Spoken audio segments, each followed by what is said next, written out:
Every month, I performed my marital duty in total darkness with a wife as cold as marble. But in the smoky basements of Harlem, I found a black jazz singer with a voice like honey and skin that burned my soul. I stole millions from the bank to buy her freedom, never realizing I was just a lamb being led to a very expensive slaughter.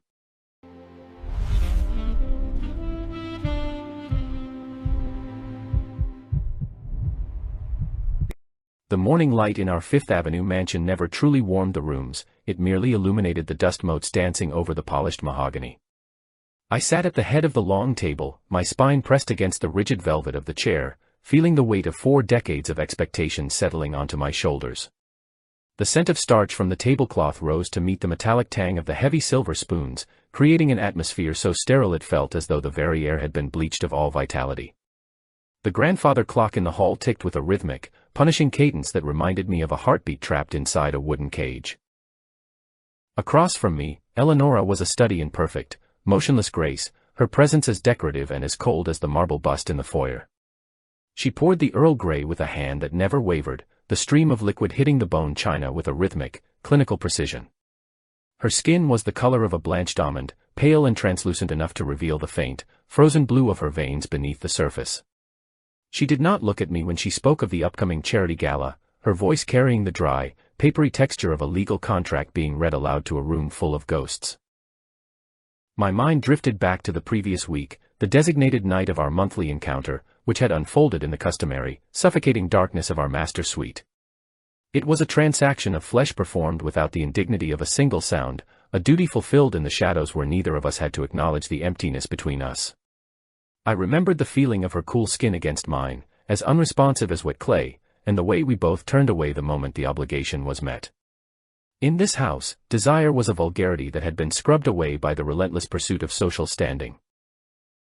I stood up and smoothed my charcoal wool waistcoat, checking my pocket watch to ensure I was precisely on schedule for the morning board meeting. The mirror in the hallway reflected a man of 40 years who possessed everything the world deemed necessary for happiness, yet felt like a hollow shell. My reflection was a masterpiece of deception, a facade of wealth and stability that I wore like a suit of heavy armor every single day of my life. I adjusted my silk tie, ensuring the knot was perfectly centered, while the silence of the house pressed against my eardrums like the pressure of deep water. I walked past the tall, arched windows of the library, where the sunlight fell in long, golden bars across the spines of books that no one ever read. Every object in this house was a testament to a legacy of cold accumulation, from the imported Persian rugs to the crystal chandeliers that hung like frozen tears from the ceiling. I felt the eyes of the portraits on the wall following me, generations of stern men who had never known the heat of a real fire or the sting of a genuine tear. I was the latest link in this chain of porcelain and pride, a man defined by his accounts rather than his soul. As I stepped through the heavy oak doors onto the sidewalk, the city of New York in 1925 rushed up to meet me with a violent embrace. The heat was a living thing, thick with the smell of exhaust, melting asphalt, and the frantic energy of a million souls chasing their own versions of the American dream. Even at 8 in the morning, the air felt thick enough to chew, a stark contrast to the refrigerated stillness I had just left behind in my wife's company. I beckoned for my driver, my fingers drumming a nervous, syncopated rhythm against the leather of my briefcase. The car moved slowly through the gridlock of Midtown, passing men in boater hats and women in short, daring dresses that signaled the shifting tides of the decade. I watched the world through the glass, feeling like a ghost observing a carnival from the safety of a tomb. Every street corner held a new temptation, a hidden doorway where the rules of the dry law were whispered away over glasses of amber liquid. I felt the familiar pull of that other world, the one that beat with the rhythm of a syncopated drum, calling to the parts of me that my wife had spent 20 years trying to extinguish. Inside the car, the plush interior offered a momentary sanctuary from the rising clamor of the streets, but my mind was already elsewhere, drifting toward shadows. I found myself checking the time again, counting the hours until the sun would dip below the horizon and the legal world would give way to the neon-lit secrets of the underground. My pulse quickened at the thought of the transition, the moment when the banker would vanish and the men would emerge in the smoke-filled depths of a world my wife could never imagine. I leaned back, closing my eyes against the morning sun. A sudden movement of my arm caught a stray beam of light, and my eyes snapped open to focus on the cuff of my impeccable gray jacket. There, a small blemish marred the fabric, a single, viscous drop of dark wood oil that had no business being in my sterile world of ledgers. I leaned closer, and the scent hit me with the force of a physical blow, the deep, primal aroma of wild honey mixed with the acrid sweetness of forbidden tobacco smoke. It was the scent of the dressing room, the smell of her skin after she had finished her final set under the hot, flickering stage lights of the night. Terror and a savage, electric thrill surged through my veins as I realized how easily the two halves of my life could collide with a single, careless stain. This tiny, amber-colored bead was a puncture wound in my carefully constructed reality, a fragment of the illicit darkness bleeding into the bright, unforgiving light of day. I frantically reached for my handkerchief, my breath coming in shallow, jagged gasps as I looked toward the windows of the mansion. I could almost feel Eleonora's icy gaze watching me from behind the lace curtains, sensing the sudden, violent rupture in our perfect existence. The sun began its slow and agonizing descent behind the jagged teeth of the Manhattan skyline, casting long, bruised shadows across the pavement of Fifth Avenue. I watched the golden light fade from the stone facades of the bank, feeling the heavy, suffocating mask of the successful executive begin to crack and peel away from my tired face. My chauffeur drove in a disciplined silence, the hum of the engine a dull roar that seemed to vibrate in my very bones as we moved toward the northern reaches of the island. The transition from the pristine, manicured avenues to the crowded, pulsing streets of Harlem always felt like crossing a border into a country where my name and my title meant absolutely nothing at all. Outside the windows of the moving car, the world transformed into a frantic kaleidoscope of motion and sound that defied the stifling laws of the daytime. Groups of men stood on street corners under the flickering, uncertain glow of gas lamps, their laughter sharp and jagged against the humid, heavy night air. I could smell the change in the atmosphere immediately, a mixture of frying grease, cheap perfume, and the faint, unmistakable scent of danger that always hung over these forgotten blocks. It was a place of vibrant, desperate survival, where every shadow seemed to hold a secret and every doorway whispered a promise of something far more potent than the gin served in my own club. The Blue Note was a subterranean kingdom, hidden beneath the damp basement of a nondescript laundry that exhaled clouds of steam into the gutters like a dying dragon. I descended the narrow, uneven wooden stairs, feeling the air grow thick and heavy with the scent of unwashed bodies and the sharp, medicinal tang of illegal rye whiskey. The darkness down here was entirely different from the darkness in my own mansion. It was warm, moist, and alive with the low, conspiratorial murmur of voices and the clinking of glasses. My heart hammered against my ribs as I found my usual table in the corner, a small island of anonymity where the light from the stage barely reached the surface. I waited in the dimness for what felt like hours, my fingers tracing the rim of a glass filled with a liquid that burned like liquid fire in the back of my throat. Then, the house lights dimmed even further, leaving only a single, amber spotlight focused on the center of the small, makeshift stage. A hush fell over the room, a sudden and profound silence that seemed to pull the very oxygen from the air as she stepped out from behind the heavy velvet curtain. Iris stood there for a long moment, letting the light catch the shimmering sequins of her gown, her skin appearing like polished mahogany against the backdrop of the swirling blue cigarette smoke. She was the very definition of a forbidden grace, a woman who moved with a slow, deliberate confidence that made the rest of the world seem static and lifeless. Her hair was styled in deep, dark waves that framed a face of such striking intensity it made my breath hitch in my chest every time she looked toward my corner. There was a defiance in her eyes, a look that suggested she knew exactly what I was and exactly why I had come to this basement to find her. As she took the microphone, the musicians behind her began a slow, sultry blues rhythm that seemed to rise from the floorboards like a fever, setting a pulse for the entire night. When she finally sang, her voice was a physical sensation, a thick and honeyed vibration that seemed to crawl across the floor and wrap itself around my ankles. It was a sound that carried the weight of 1,000 heartbreaks and the heat of a dozen summer nights, rolling through the room like a tidal wave of molten sugar. Every note she hit was a needle in my skin, a reminder of the vast, echoing emptiness of my own existence in the world above the pavement. I watched the way her throat moved as she reached for the low, guttural tones, feeling a sense of longing so profound that it bordered on a sharp, physical pain in my chest. The audience was mesmerized, a sea of faces both black and white united by the sheer magnetism of her presence in that cramped, airless room. Men leaned forward in their chairs, their expensive drinks forgotten, as she poured her soul into lyrics about longing and the cruelty of passing time. I felt like a thief sitting there, a man who had stolen hours from a life that was already sold to the highest bidder, just to bask in this radiant, impossible heat. She was the antithesis of everything I had been taught to value, a vibrant burst of color in a world that I had previously seen only in varying shades of gray, silver, and cold white marble. As the final notes of the saxophone faded into the rafters, the room erupted into a cacophony of applause that felt like a physical assault on my heightened senses. Iris bowed once, a quick and elegant movement that sent the light dancing off her bare shoulders, before disappearing behind the heavy fabric of the curtain. I stood up on unsteady legs, my head light from the whiskey and the intoxicating power of her performance, and made my way toward the back of the club. The path to the dressing rooms was a narrow corridor of peeling wallpaper and damp shadows, where the smell of sweat and perfume mingled with the scent of old, rotting wood and coal. I knocked on the door with a hand that shook slightly, a gesture of supplication that felt entirely foreign to a man used to giving orders to hundreds of employees. When she called for me to enter, the sound of her voice stripped of the music was even more intimate, a low murmur that seemed to vibrate against my very skin. The room was small and cluttered, filled with the chaotic remnants of a dozen different lives, discarded stockings, broken strings of pearls, and half-empty bottles of gin.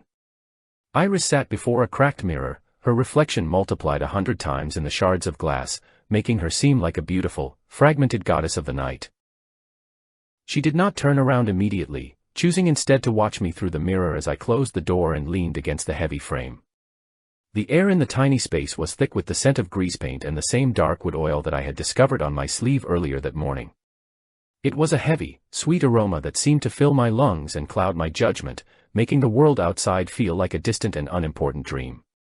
I watched the way she reached behind her back, her fingers moving with a practiced ease toward the ribbons that held her corset in place, cinching her into the shape of a porcelain doll for the stage.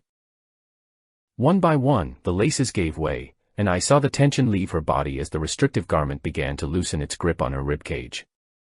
It was an act of profound liberation, a symbolic shedding of the constraints that the world had placed upon her as she breathed deeply for the first time that night. I could see the subtle ripple of muscle beneath her skin, the strength and the vulnerability of a woman who had fought for every inch of ground she stood upon. She stood up and turned toward me, the corset falling away like a discarded shell, leaving her draped in nothing but the thin, translucent silk of her white chemise and the shadows of the room. I moved toward her, my footsteps silent on the threadbare carpet, until I was close enough to feel the heat radiating from her body like a furnace. My hands, pale and soft from a lifetime of counting paper and signing documents, reached out to touch the dark velvet of her shoulders, a contrast so stark it felt like a violation of some ancient law. The moment my fingers met her skin, the world seemed to tilt on its axis, and every rule I had ever followed crumbled into dust at my feet. Her skin was warm, vibrant, and incredibly smooth, possessing a texture that made the finest silk in my mansion feel like rough sackcloth against my palms. Iris looked up at me, her eyes dark and bottomless, reflecting a hunger that I had never dared to acknowledge in myself until this very moment in time. She took my hands in hers, her grip firm and demanding, and pulled them closer until I could feel the rhythmic thud of her heart against my thumbs. It was a pulse of raw, unadulterated life, a steady drumbeat that mocked the sterile ticking of the clocks in my own home. She leaned in, her lips brushing against the shell of my ear, her breath a warm and fragrant breeze that carried the taste of honey and the promise of a total, devastating ruin that I welcomed with open arms. She whispered that I spent my days chasing shadows and counting pieces of cold metal that could never buy a single second of true, unbridled passion. Her voice was like a velvet knife, cutting through the layers of my pride and exposing the hollow, aching core that lay beneath my expensive suits and my empty titles. She told me that real power did not belong to the men in the high offices who calculated the worth of nations, but to those who understood the rhythm of the blood. I felt a sense of vertigo, as if I were standing on the edge of a great cliff and she was the only thing preventing me from falling, or perhaps, she was the one pushing me. In that cramped, dimly lit room, I surrendered the last of my reservations, allowing the sensation of her touch to overwrite decades of cold logic and cautious living. Every kiss was a betrayal of my ancestors, a rejection of the cold, porcelain woman waiting for me on Fifth Avenue, and a declaration of war against the society I represented. I knew that I was destroying the foundation of my life, yet I felt a perverse sense of joy in the destruction, a desire to see the entire edifice come crashing down around us. We were two worlds colliding in a space where time had no meaning, bound together by a hunger that transcended every barrier of race and class. When I finally left her, stumbling out into the cool, night air of Harlem, I felt like a man who had been reborn in the fires of a subterranean sun. The city seemed different now, the lights brighter and the shadows deeper, as if I were seeing the true architecture of the world for the very first time. I drove back to my mansion in a daze, the scent of her oil still clinging to my skin like a second soul, making the luxury of my own home feel like a gilded prison. I lay in bed next to the silent, breathing form of my wife, feeling a distance between us that could never be measured in mere feet or inches, but in lifetimes of missed connections. The next morning, the bank felt like a tomb, the white marble walls reflecting a light that was too bright and too sterile for my newly sensitized eyes. I sat at my massive oak desk, surrounded by the leather-bound ledgers that recorded the movements of millions, but all I could see was the curve of her neck in the mirror. My fingers, still tingling from the memory of her skin, moved across the keys of the adding machine with a mechanical efficiency that masked the chaotic storm in my chest. I knew exactly what I had to do to keep her, to ensure that the music never stopped and the dressing room door never closed to me for the rest of my life. I called for the head teller and requested the files for the secondary reserve fund, a deep pool of capital that remained largely untouched and rarely scrutinized by the board. My voice was steady, my eyes cold and professional, as I explained the need for a temporary internal transfer to cover a series of complex investments in the South. I watched him nod in deference, his faith in my integrity as absolute as the stone of the building itself, and I felt a flicker of contempt for his blindness. He did not see the men behind the desk, he saw only the bank, an institution that I was about to bleed dry for the sake of a single, haunting song. With a few strokes of my pen, I initiated the transfer of $45,000, a fortune that could have bought 10 mansions, to a dummy corporation I had established. The numbers on the page seemed to dance and blur, losing their meaning as they transformed from symbols of wealth into the fuel for my secret, burning obsession. I was no longer a guardian of other people's dreams, I was a predator, a man who would trade the security of 1,000 families for another night in that honey-scented darkness. As I stamped the document with the official seal of the bank, I knew that I had crossed the final boundary and there was no turning back. The weight of the betrayal was heavy, yet it carried a strange, exhilarating lightness, as if I had finally shed the leaden boots that had kept me pinned to the earth for 40 years. I sat back in my chair, listening to the muffled roar of the city outside my window, and realized that I was no longer the man who had walked into this office. I was a fugitive in a suit of fine wool, a traitor who had found a reason to live in the pulse of a woman's heart and the smoke of a Harlem basement. The world would eventually find me out and destroy me, but for now, I was the master of my own beautiful ruin, and the music was only just beginning to play. The days blurred into a feverish hallucinatory sequence of leather-bound ledgers and smoky basements that smelled of rebellion. I would sit in the mahogany-paneled boardroom, my face a carefully crafted mask of professional boredom, while my mind was miles away in the heart of Harlem. The scent of expensive Cuban cigars in the bank felt suffocating, a dusty relic of a world that was slowly dying beneath my polished shoes. I watched the clock on the wall, its gold hands moving with a glacial indifference to the fire burning in my gut. Every signature I scrawled on a loan agreement felt like a calculated lie, a mere performance to maintain the illusion of my sanity while I drifted further into the dark. Iris became a ghost that haunted my daylight hours, her silhouette shimmering in the reflection of every windowpane I passed on the street. I could still taste the honey and the sharp sting of gin on my tongue during the most somber presentations of the quarterly reports. My colleagues spoke of interest rates and the gold standard, but I only heard the low, vibrato hum of a distant saxophone in my ears. It was as if the reality of the bank was becoming thin and translucent, a fragile veil about to be torn apart by the sheer force of my growing obsession. I was a man living in two dimensions, one made of cold stone and the other of warm, pulsing blood. To keep the dream alive, I had to feed the beast with a constant stream of stolen capital taken from the deep, silent vaults. I secured the finest recording studios in the city, places where the walls were padded with heavy velvet to capture every nuance of her golden voice. I purchased silks from the Orient that felt like liquid sunlight, watching with a hollow chest as they draped over her dark, radiant form in the shadows. Each yard of fabric cost more than my father had earned in a full year, yet I handed over the cash without a single second of hesitation. I was buying her a world, piece by piece, hoping to build a fortress where we could finally be safe. Then there were the men in blue, the officers whose silence was just as expensive as the rare scotch they favored in their off hours. I paid them handsomely to look the other way when the heavy crates of whiskey were unloaded into the alleyway behind the club at midnight. My influence as a banker opened doors that were usually barred to those of her kind, and I used my status to weave a protective web around her.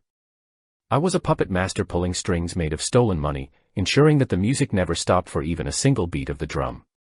Each bribe was a weight added to my conscience, but I found that I no longer cared about the heavy burden of my sins. Back at the mansion, the silence between Eleonora and myself had grown into a vast, impenetrable canyon of icy and silent resentment. She watched me with those translucent, pale eyes that seemed to strip away my defenses and peer into the rotting, hollow core of my heart. She did not ask where I went in the evenings, for her breeding strictly forbade such vulgar displays of curiosity or raw emotion. Instead, she expressed her disdain through the meticulous arrangement of flowers and the precise timing of our evening meals together.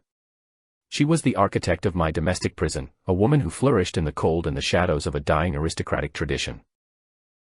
One Tuesday evening, we were scheduled to attend the Metropolitan Opera, a social obligation that felt like a death sentence to my frayed nerves. I stood in the foyer, waiting for her to descend the grand staircase in a gown of shimmering white lace that matched her pallid skin. The air in the house was stagnant, smelling of old lavender and the faint, bitter scent of the cleaning fluid used on the family silver. I felt a wave of nausea wash over me as I realized that I would have to spend the next 4 hours trapped in a box with a woman I no longer recognized. My life was a stage play, and the curtain was refusing to fall. As we walked toward the waiting car, I reached out to steady her, my hand accidentally brushing against the bare skin of her forearm for a moment. The sensation was so jarring that I nearly pulled away in visible revulsion, my skin crawling at the brief and unwanted contact. Her flesh felt dry and papery, as devoid of warmth as a piece of ancient parchment kept in a climate-controlled vault for centuries. It was the skin of a statue, beautiful in its geometry but entirely lacking the vibrant, pulsing heat that I had come to crave every night. In that moment, the contrast between the wife of my youth and the woman of my nights became a jagged chasm. Throughout the performance, I sat in the shadows of the velvet-lined box, my eyes fixed on the stage but my senses wandering elsewhere. The soprano's voice was technically perfect, a soaring bird of crystal and ice, but it lacked the earthy, raw power of the blues I heard in Harlem. I closed my eyes and imagined the scent of the dressing room, the smell of dark wood oil and the faint, sweet aroma of tobacco smoke. Every note of the opera was a reminder of what I was missing, a sterile substitute for the visceral reality of the underground. I felt Eleonora's presence beside me, a cold weight that seemed to drain the very heat from the room. The following morning, the illusion of safety began to crumble when the first of the bank's internal auditors appeared at my office door. He was a small, persistent man with spectacles that made his eyes look like those of a predatory insect hovering over a fresh carcass. He spoke in hushed tones about discrepancies in the secondary reserve fund, pointing toward a series of transactions that lacked any proper documentation. I leaned back in my chair, my face a mask of calm authority, while my heart pounded like a trapped bird against my ribs. I realized that the walls were closing in, and the time I had left in this world of marble was rapidly running out. Despite the growing danger, the thought of retreating or confessing never even crossed my mind, for I was already too deep in the labyrinth. The fear of prison was a distant, abstract concept compared to the terrifying prospect of losing the hours I spent in the honey-lit room with Iris. She was the only thing that made the blood move in my veins, the only person who had ever truly looked at me and seen the men beneath the suit. If the cost of her love was my reputation and my freedom, then I was prepared to pay the price over and over again. I lived for the moment the sun went down and the world of numbers finally faded away. That night, I fled the bank and the suspicious glances of the staff, heading north with a desperation that bordered on absolute madness. The blue note was louder than usual, the air thick with the scent of rebellion and the low, heavy thrum of a double bass. I pushed through the crowd, ignoring the greetings of the regulars, my eyes searching for the only thing that mattered in the chaos of the city. I found her in her dressing room, sitting among the scattered silks and the empty bottles that my stolen money had provided for her. She looked tired, the shadows under her eyes a testament to the toll that our secret life was taking on her. I knelt at her feet, burying my face in the liquid gold of the silk dress she was wearing, seeking sanctuary in the warmth of her body. The room felt like an altar, a sacred space where the laws of the white world above had no jurisdiction and no power over our souls. The scent of her skin was an intoxicating mixture of spice and sugar, a perfume that seemed to soothe the raw edges of my anxiety. For a few brief minutes, the threat of the auditors and the cold stare of my wife vanished into the background noise of the night. I was home, even if the home I had chosen was built on a foundation of lies and stolen wealth. Suddenly, the heavy, rhythmic thud of boots sounded in the narrow hallway outside the dressing room door, vibrating through the thin floorboards. It was the unmistakable sound of the law, the heavy-handed presence of patrolmen whose loyalty I had bought, but whose presence still signaled a mortal threat. My breath hitched in my throat as the footsteps paused directly outside our door, the shadows of the men visible through the gap at the bottom of the frame. The music from the stage seemed to dim, replaced by the terrifying sound of a key turning in a lock somewhere nearby. I looked at Iris, and I saw the same flash of animal fear in her eyes. We remained frozen in place, our bodies pressed together as we waited for the door to burst open and the world to come crashing down upon us. Every second felt like an eternity, a slow-motion descent into a hell of our own making, where every choice led to the same inevitable conclusion. I realized then that our intimacy was the intimacy of the condemned, a final meal shared before the executioner arrived to perform his grim duty. The air in the room became stiflingly hot, the scent of the wood oil turning cloying and thick, like the smell of flowers at a funeral. We were drowning in our own passion, and the water was rising fast. The footsteps eventually moved on, the sound of the heavy boots receding back toward the main entrance of the club as the patrolmen continued their rounds.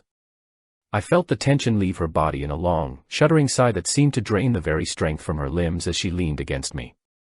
We were safe for another night, but the narrowness of the escape left a bitter taste of copper in my mouth, a reminder of the fragility of our peace. I knew that the price of our time together was increasing with every breath we took, and the bill would eventually come due.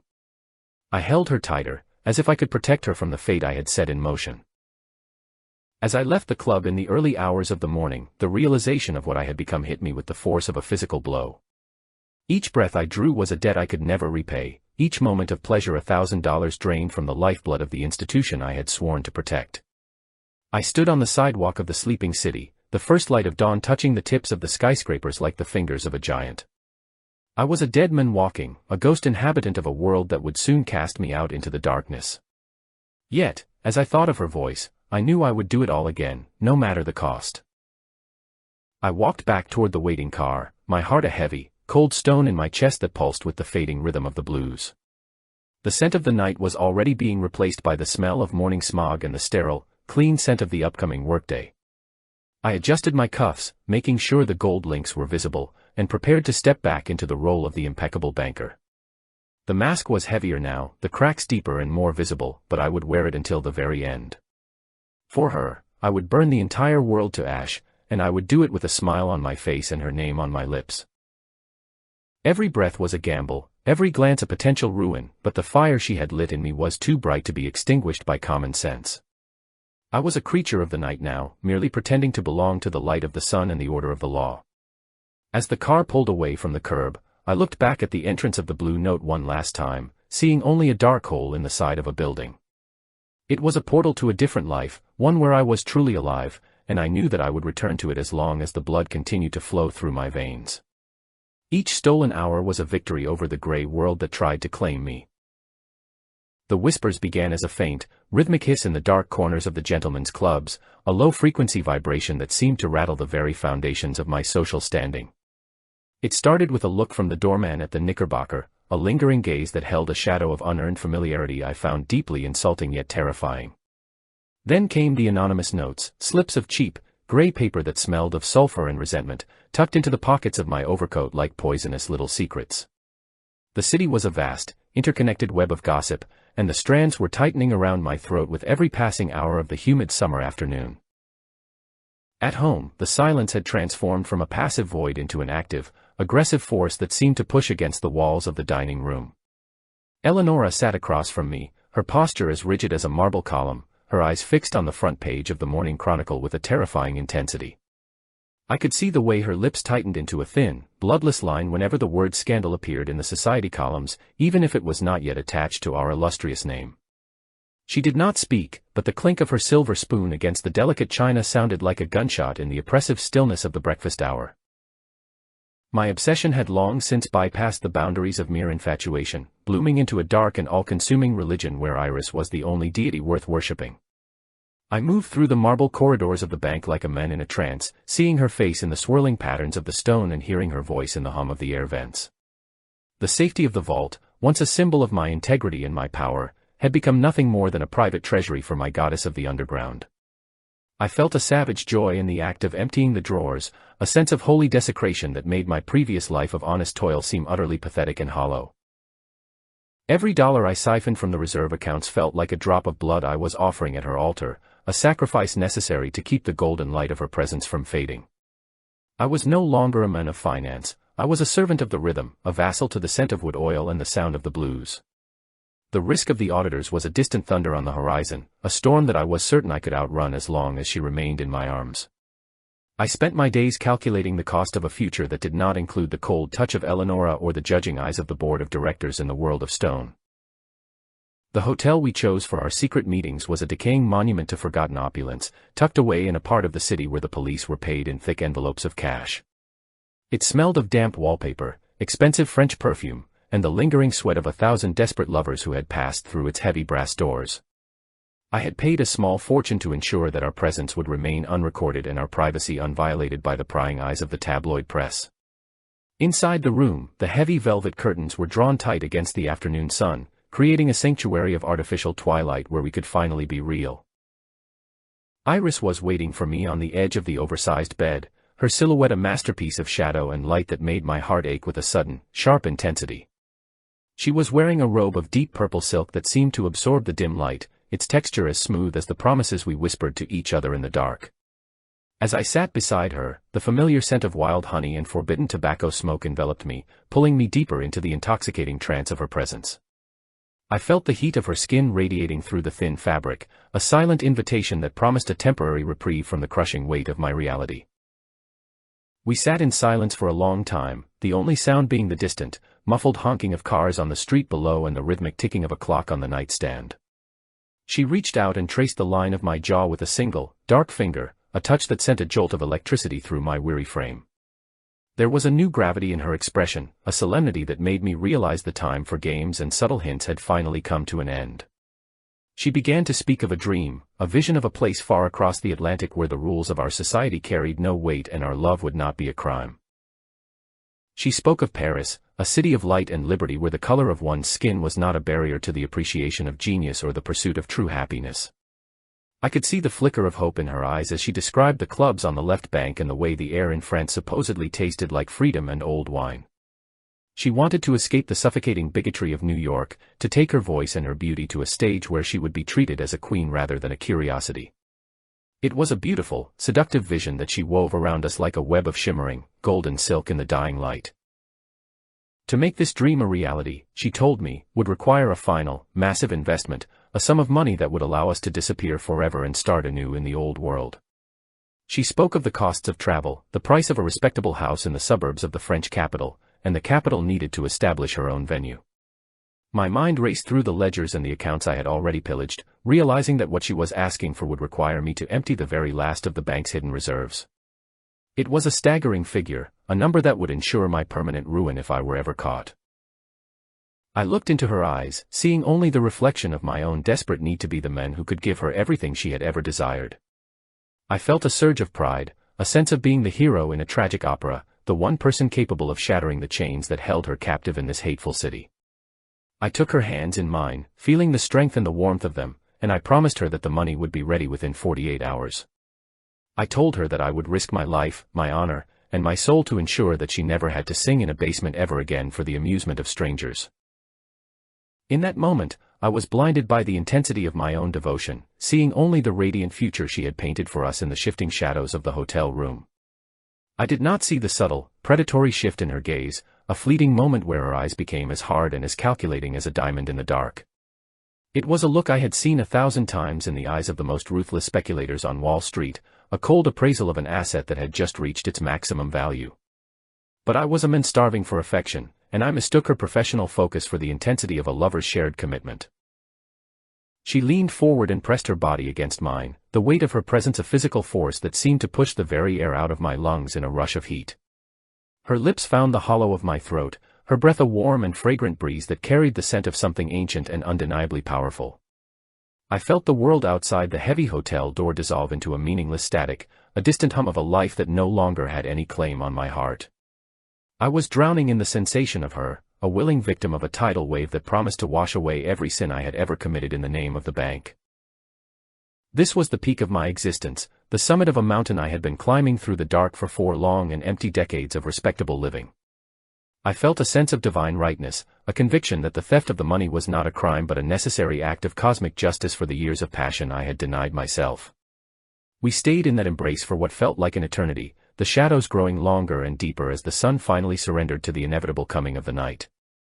I believed that we were two halves of a single soul, finally merging into a whole that would be strong enough to withstand any storm. As I prepared to leave, the weight of my promise began to settle onto my shoulders, but it did not feel like a burden, it felt like a holy commission. I would go back to the bank one last time, navigate the maze of audits and suspicion, and emerge with the keys to our shared kingdom in the palm of my hand. I adjusted my coat and my hat, looking at myself in the cracked mirror and seeing a man who was finally, truly free of the shackles of his own name. I kissed her one last time, a lingering goodbye that tasted of salt and the bittersweet edge of a final, desperate and dangerous gamble. The journey back to the mansion was a blur of neon lights and the rhythmic thumping of the tires against the cobblestones of the lower city streets. I felt like a spy returning from a mission behind enemy lines, carrying a secret that had the power to change the course of my entire history. The heat of the night was still oppressive, but I found that I no longer minded the sweat or the grit of the city air on my face. I was a man with a purpose, a man who had traded his future for a single, magnificent dream of a life lived without the burden of a corset or a cold silver spoon. When I finally entered my own home, the smell of starch and cold silver greeted me with a familiarity that now felt utterly alien and deeply offensive to my senses. The house was a museum of a man who no longer existed, a collection of objects that meant nothing to the person who had just promised to become a fugitive for love. I walked up the stairs, my footsteps echoing in the cavernous silence of the hallway, feeling the weight of the portrait's stares as I passed by their frozen, judgment-filled faces. I reached my bedroom door and paused, listening to the silence of the woman sleeping within, a silence that was about to be shattered. I lay awake for hours, staring at the ceiling and mentally moving the sums of money through the complex web of accounts I had created to hide my tracks. The figures moved like pieces on a chessboard, each one bringing me closer to the final move that would release me from this gilded cage forever. I felt a strange sense of pity for the man I used to be, the one who had believed that a quarterly profit statement was the measure of a human life. Now, I knew that the only currency that truly mattered was the heat of a woman's breath and the sound of a song sung in a basement room filled with blue smoke. I realized then that my promise was more than just a financial arrangement, it was my death sentence as a member of the respectable world, a final signature on my own warrant of arrest. But as I closed my eyes and let the image of Iris fill my mind, I knew that I would walk toward the gallows with a light heart if she were waiting at the end of the road. I was ready to commit the ultimate betrayal, to burn every bridge and destroy every legacy I had ever built, all for the sake of a woman who promised me a freedom I had never truly known. The dawn was coming, and with it, the beginning of the end. The clock on the mantelpiece struck 4 times, the sound ringing through the empty house like a series of heavy hammer blows against a hollow iron anvil. I sat up in bed, my skin damp with a cold sweat that had nothing to do with the summer heat and everything to do with the enormity of the task ahead. I looked at my hands in the pale morning light, seeing them not as the hands of a thief, but as the instruments of a grand, romantic escape from a life of quiet desperation. The plan was clear, the path was set, and there was no power on earth that could stop me from following it to its conclusion. I stood by the window and watched the first gray light of morning touch the tops of the trees in Central Park, thinking of the journey that would soon take me across the ocean. I could almost hear the waves crashing against the hull of the ship and the sound of a French orchestra playing a melody that held no trace of the blues. I was a man between 2 lives, hovering in the liminal space where the past had died but the future had not yet been born. With one final breath of the cold, stagnant air of my bedroom, I turned away from the window and prepared to go to the bank to finish what I had started. The morning began with the sharp, clinical click of heels against the marble floor, a sound that carried the weight of an executioner's drumbeat. 3 men in identical gray suits, their eyes as cold and unblinking as those of dead fish, stood in the center of the grand lobby holding leather-bound portfolios. They were the state auditors, the vultures of the financial world, and their unscheduled arrival sent a ripple of silent, freezing terror through the entire staff. I felt the sweat begin to gather at the base of my neck, a damp and itching sensation that betrayed the calm, professional mask I had worn for 20 long years of service to the institution. I retreated into my private office, locking the heavy mahogany door with a hand that felt like a block of unfeeling ice, and listened to the muffled voices in the corridor. The air in the room seemed to thicken, smelling of old paper, stagnant cigar smoke, and the metallic tang of the massive iron safe that stood in the corner like a silent, accusing judge.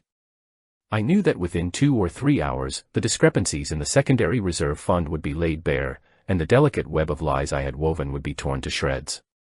There was no time left for calculations or excuses, the world of ledgers and quarterly profits was already burning down around me.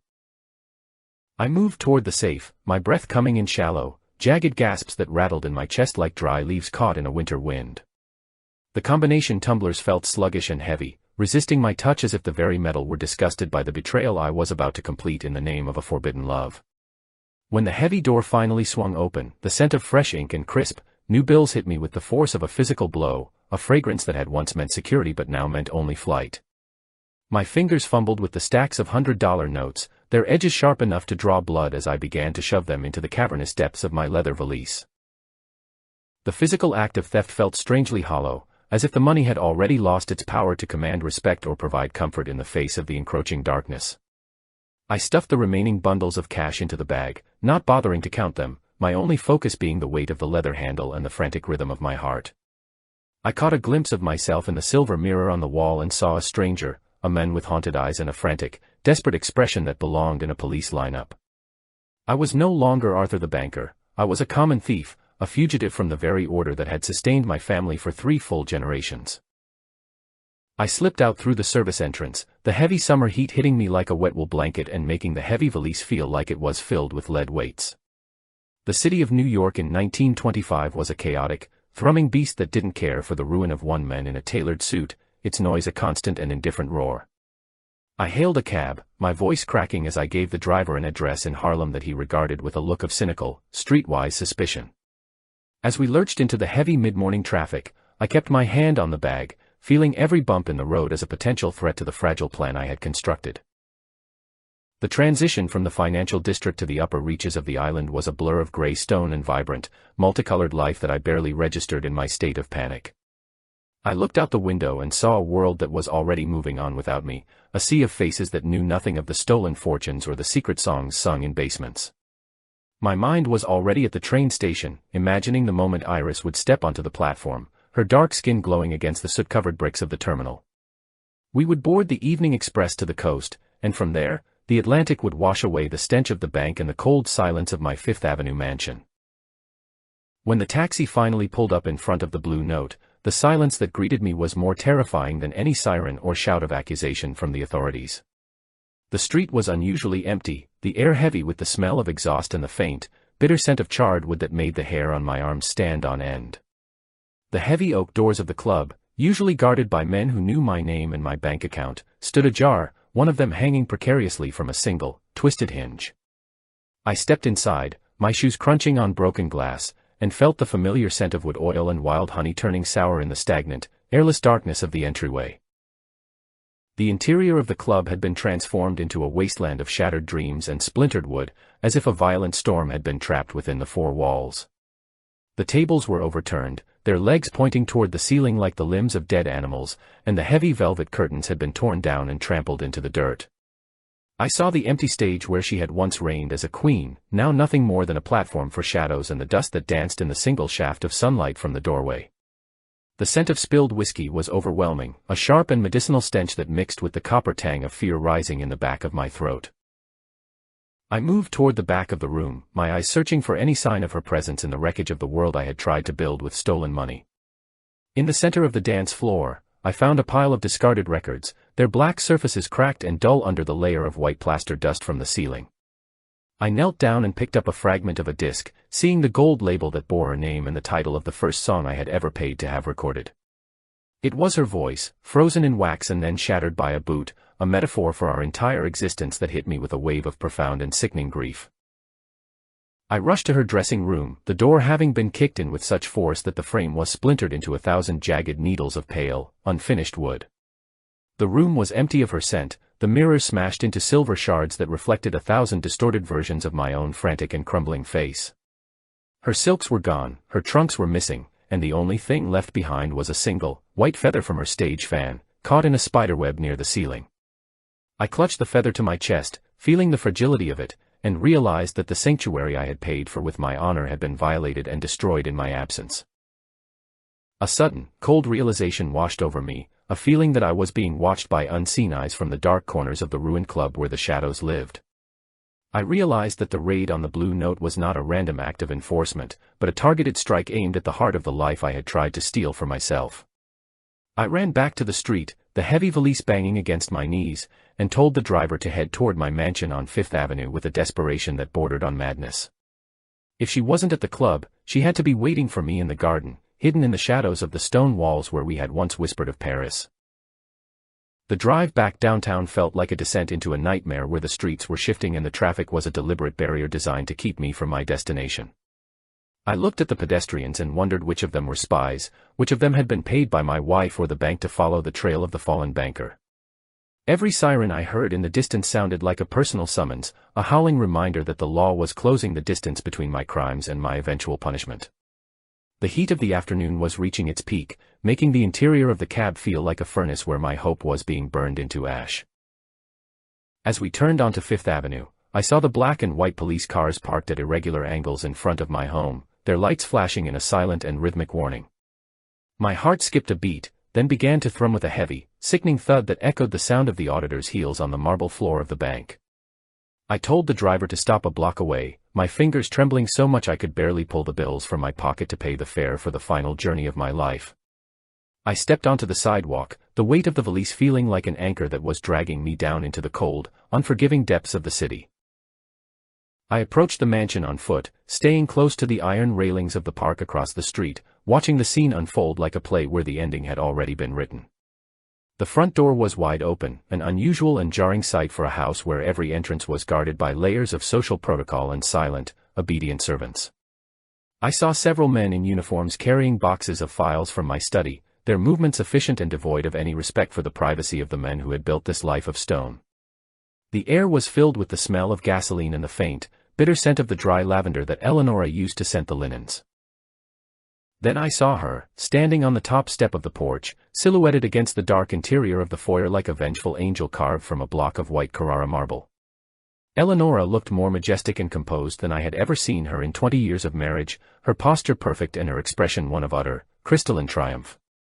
She was not the victim of a scandal, she was the architect of a restoration, a woman who had finally found a way to purge the rot from her house.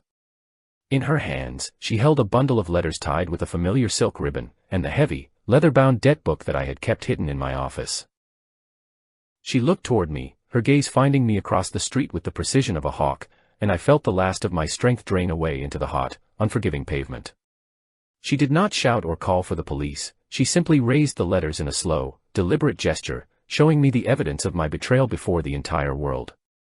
I realized then that she had known everything from the very first night I had returned home with the scent of wild honey on my sleeve. She had been waiting for the moment when my crimes would be large enough to destroy me completely, allowing her to claim the ruins for herself and her own cold legacy. I stood there for an eternity, the heavy bag of cash in my hand feeling like a ridiculous and useless toy in the face of the monumental destruction she had orchestrated. The police were fanning out now, their eyes scanning the crowd of onlookers who had gathered to watch the fall of one of the city's most respected and wealthy financial pillars. I knew that if I stepped forward, I would be shackled and dragged into the darkness of a cell, but the thought of running felt equally impossible and exhausting.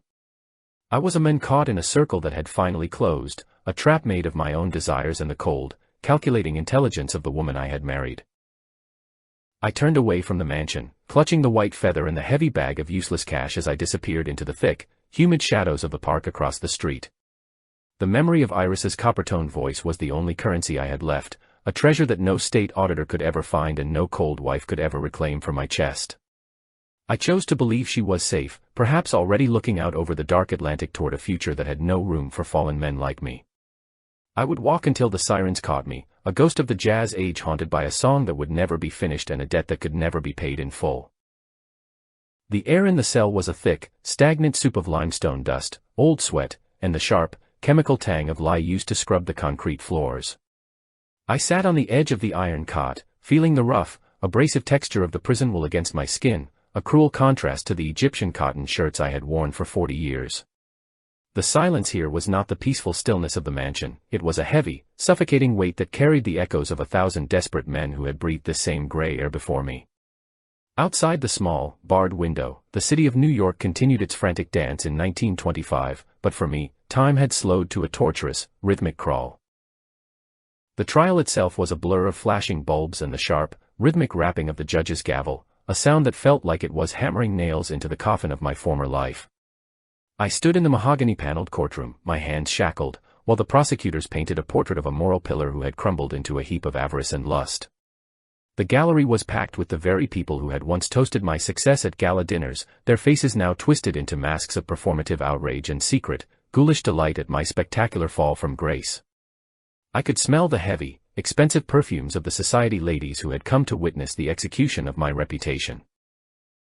The newspapers were relentless, their headlines screaming about the fallen king of Fifth Avenue and the forbidden fruit that had led him to the edge of the abyss. Every evening, the newsboys' shouts would drift through the stone walls, a cacophony of syllables that tore at the last remnants of my dignity like the talons of a scavenger bird. I was a caricature now, a cautionary tale used to sell copies of the Morning Chronicle to people who wanted to feel superior to a man who had possessed everything and thrown it all away for a song. I realized then that my name had been stripped from me, replaced by a number that carried no history and no hope for a future in the world of men. The only person who came to see me was Eleonora, appearing behind the thick glass of the visiting room like a ghost summoned from a world I no longer inhabited. She wore a dress of midnight black that made her skin look even more like carved ivory, her eyes showing a terrifying, crystalline clarity that I had never truly understood until that moment. She did not cry, nor did she offer a single word of comfort or a gesture of shared sorrow for the life we had once built together in the house of silver and starch. Instead, she laid out a series of legal documents with the same detached precision she had used to pour the morning tea during our long and hollow years of marriage. She spoke in a voice that was as cold and sharp as a winter frost, informing me that she had already filed for an absolute divorce on the grounds of my public and moral turpitude. She was taking the mansion, the country estate, and every remaining cent of the family fortune as compensation for the immeasurable shame I had brought upon her illustrious name. I watched her lips move, seeing the small, triumphant curl at the corner of her mouth that she didn't even bother to hide from me now that I was powerless. She had been the victim in the eyes of the public, and she intended to play that role until she had squeezed every last ounce of utility from my destruction. In that moment, I saw the true architecture of our relationship, realizing that she had never been the cold, passive doll I had imagined during our dark and silent nights.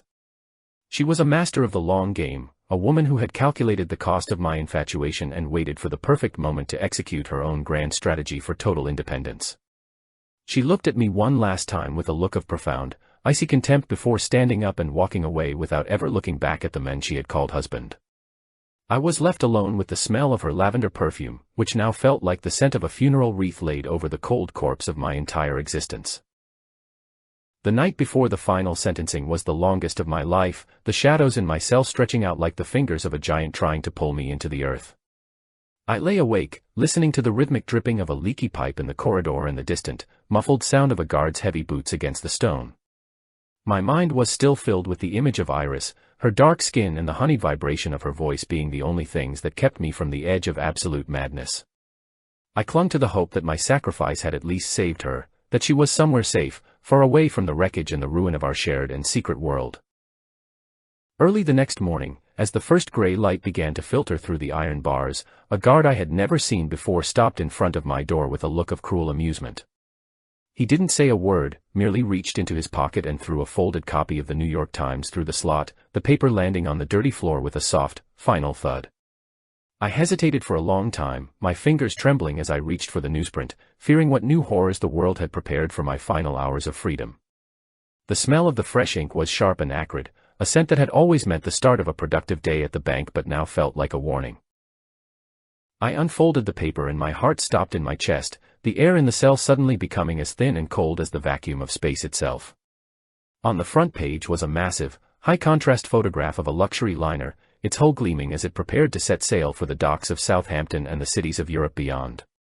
Standing on the upper deck, draped in the very furs and diamonds that I had stolen from the bank's reserves, was Iris, looking more radiant and untouchable than I had ever seen her.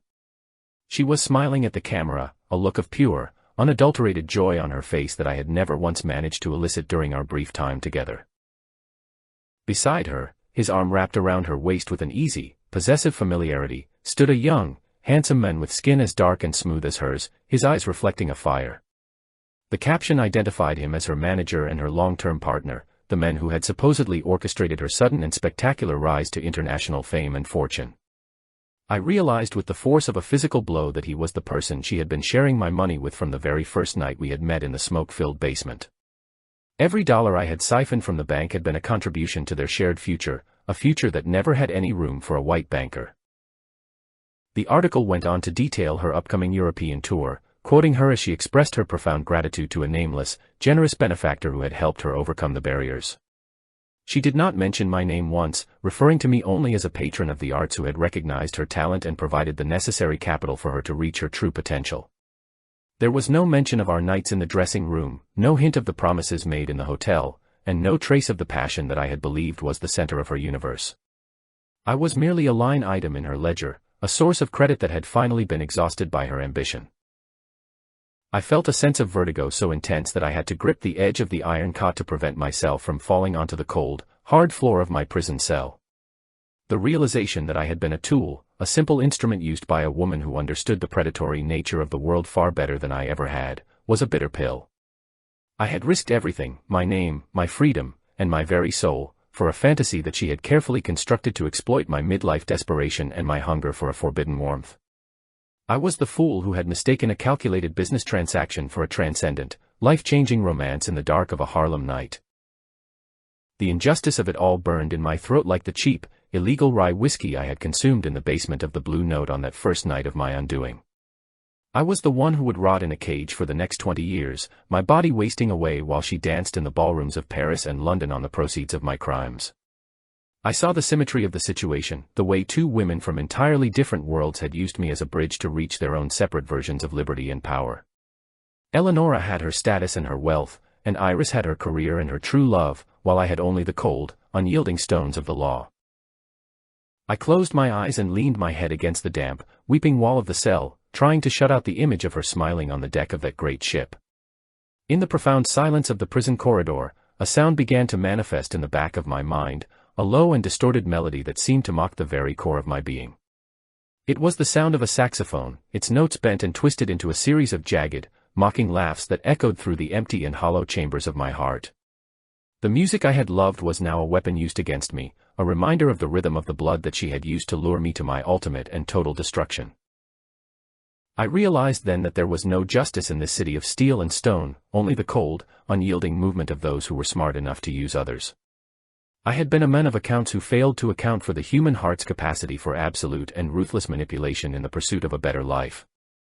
As the guards came to lead me to the courtroom for the final sentencing, I felt like a hollow shell, a man whose insides had been scooped out and replaced with the gray dust of the prison floor. I would go to my grave knowing that I had been the greatest investment of her life, a debt that she had settled with a single, silent departure. The final gavel fell, a sound of absolute and total finality that echoed through the courtroom and followed me all the way back to the transport van that waited in the heat. I sat in the darkness of the vehicle, the scent of exhaust and old leather filling my lungs as we began the slow journey toward the state penitentiary where I would spend my days. I could still hear that distant, mocking laughter of the jazz age, a sound that told me the world was moving on, vibrant and cruel, without any memory of the banker who fell. I closed my eyes and surrendered to the dark, the final, haunting note of the song lingering in the stagnant air.